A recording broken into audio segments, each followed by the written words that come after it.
Salam sejahtera disampaikan kepada segenap pendengar dimanapun Anda berada. Kiranya Anda semua berada dalam keadaan sehat dan dalam pemeliharaan Tuhan senantiasa. Renungan kali ini menampilkan tema yang sangat menantang, yaitu melawan kemustahilan.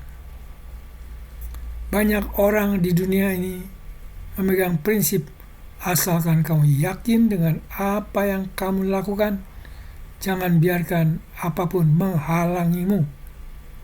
Dunia mengajarkan kita untuk mengandalkan kekuatan, tekad, talenta, dan rasa percaya diri yang demikian tingginya. Tetapi bagaimana jika situasi di depan kita benar-benar sudah di luar batas kemampuan kita? Saat itulah motivasi dunia mulai gugur, dan disinilah iman Kristen berbicara. Mari kita membuka Alkitab kita dari Filipi pasal 4 ayat 13 yang berbunyi, "Aku dapat menanggung segala perkara di dalam Dia," yaitu di dalam Tuhan, "yang memberi kekuatan kepadaku." Mari kita lihat konteksnya sebentar. Ayat ini ditulis oleh Rasul Paulus, bukan saat dia sedang sukses besar, bukan juga dalam situasi hidup nyaman. Sebaliknya Paulus menulis surat ini dari dalam penjara Roma. Secara manusia, situasinya mustahil dan penuh keterbatasan. Arti dari ayat ini sering disalahpahami sebagai mantra bahwa kita bisa melakukan apa saja asalkan kita Kristen. Padahal arti aslinya adalah tentang mencukupkan diri dan bertahan. Paulus sedang mengatakan bahwa di tengah situasi paling buruk sekalipun, situasi yang paling menjepit, situasi yang paling mustahil sekalipun, ada kekuatan supernatural dari Kristus yang memampukannya untuk tetap berdiri tegak, tetap taat dan tidak menyerah. Alkitab kita adalah lembaran-lembaran sejarah tentang bagaimana Allah bekerja di dalam dan melalui kemustahilan. Ingat kisah Abraham dan Sarah. Secara biologis, mustahil bagi sepasang lanjut usia yang berumur 90 dan 100 tahun untuk punya anak.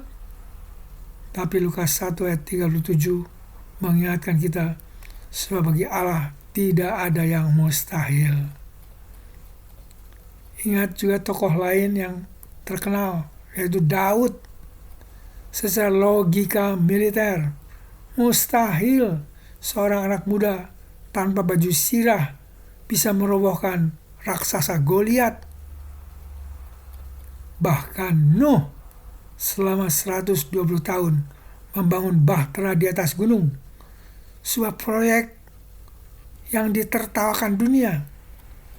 Pada akhirnya yang dinilai Tuhan bukanlah seberapa besar persentase kesuksesannya di mata manusia, melainkan ketaatan yang radikal di tengah kemustahilan, yaitu percaya kepada Tuhan yang mampu mengerjakan segala perkara. Bicara soal kemustahilan, saya teringat kisah nyata sepasang suami istri yang sudah 9 tahun menikah. Pernikahan mereka diwarnai keributan yang terus-menerus. Sang suami merasa tidak ada masalah, tetapi sang istri sudah sangat lelah. Sang istri mau menyerah dan ingin cerai. Teman-temannya mendukung ide tersebut demi kebahagiaannya dan memberi masukan, tidak usah terlalu memusingkan masa depan anak-anak. Pikiran untuk cerai ini terus muncul berulang kali di tahun-tahun yang berbeda. Namun ketika sang istri meminta nasihat pendeta, hamba Tuhan ini mengingatkan berdasarkan firman Tuhan, jangan menyerah. Sang pendeta menasihati mereka, suami dan istri, untuk mencoba lagi, tentunya dengan berdoa dan mempraktekkan firman Tuhan, yaitu saling mengampuni, belajar mengerti pasangan yang lain, dan memperbaiki komunikasi supaya jangan ada salah paham. Yang terpenting, mereka diminta memberi kesempatan bagi Roh Kudus untuk bekerja menciptakan mujizat yang mempersatukan. Secara manusiawi, memperbaiki hubungan itu tampak mustahil. Namun ketika mereka taat, mujizat terjadi pada waktu Tuhan. Pernikahan mereka dipulihkan. Mereka tidak jadi bercerai. Dan hari-hari ini, sang istri justru tampak hidup sangat bahagia. Saudara-saudara sekalian, apa kemustahilan yang sedang Anda hadapi hari ini? Apakah itu dunia kerja Anda? Apakah masalah bisnis yang hancur? Atau justru badai rumah tangga seperti kisah di atas? Dunia ini akan berkata, ikuti perasaanmu, menyerah saja. Tapi firman Tuhan hari ini berbisik dengan hangat. Jangan andalkan pengertianmu sendiri. Berserahlah. Tetap tekun berkarya. Amsal 3 ayat 5 dan 6. Tuhan tidak meminta kita menyelesaikan semua masalah dan kekuatan diri sendiri. Panggilan kepada Anda dan saya adalah untuk setia, untuk taat, dan memberi ruang bagi Roh Kudus untuk bekerja. Ketika kita melangkah dengan iman, kemustahilan akan diubah menjadi kemuliaan bagi nama Tuhan. Saudara-saudara tetap semangat, tetap melangkah, karena Tuhan Yesus menyertai Anda. Amin. Mari kita berdoa.